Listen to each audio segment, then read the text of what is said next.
اب آپ یہ ECG دیکھیں جو کہ چیخ کے بتا رہی ہے کہ مریض زندگی اور موت کے بیچ میں ہے۔ اس طرح کے پیشنٹ ڈیلی کے OPD ایمرجنسی میں تو اب تک آپ یہ دیکھیں 1000 سے زیادہ وزٹس ہو چکے ہیں۔ اب اس ٹائم 4-5 بج رہے ہیں، رات کے 8 بجے تک ڈیلی کے 1500 سے 2000 پیشنٹ لازمی آتے ہیں، اور ان 1500-2000 پیشنٹ میں سے 1500 مریض ایسے ہوتے ہیں جن کا کوئی نہ کوئی ڈراپ یا کوئی ECG پازیٹیو ہوتا ہے۔ تو خدارہ آپ لوگوں سے ریکویسٹ ہے کہ اپنا ہر 3 ماہ کے بعد blood pressure, sugar, lipid profile یہ لازمی کروائیں گے۔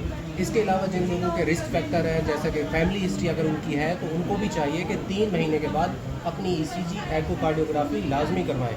ہمیں اب یہ دیکھنا ہے کہ پیشنٹ اتنا کارڈیالوجی میں کیوں بڑھتے جا رہے ہیں، وجوہات کیا ہیں۔ ہماری جس طرح کی لائف سٹائل ہے ہمارے پاپولیشن کا، وہ بہت خطرناک ہے۔ اللہ تعالیٰ نے ہمیں پاؤں دیے ہیں چلنے پھرنے کے لیے، لیکن ہم وہ کام سارے گاڑیوں پہ بیٹھ کے کرتے ہیں۔ لوگوں کی لائف سٹائل ہی چینج ہو گیا ہے، اسی وجہ سے کارڈیالوجی اسپتال دن بہ دن بڑھتے جا رہے ہیں۔ آپ کوشش کیا کریں، جو ہدایات میں آپ کو اپنی ویڈیوز میں بتاتا ہوں اس پہ آپ عمل کیا کریں۔ اپنا خیال رکھیں کیونکہ زندگی بہت انمول ہے۔ جزاک اللہ۔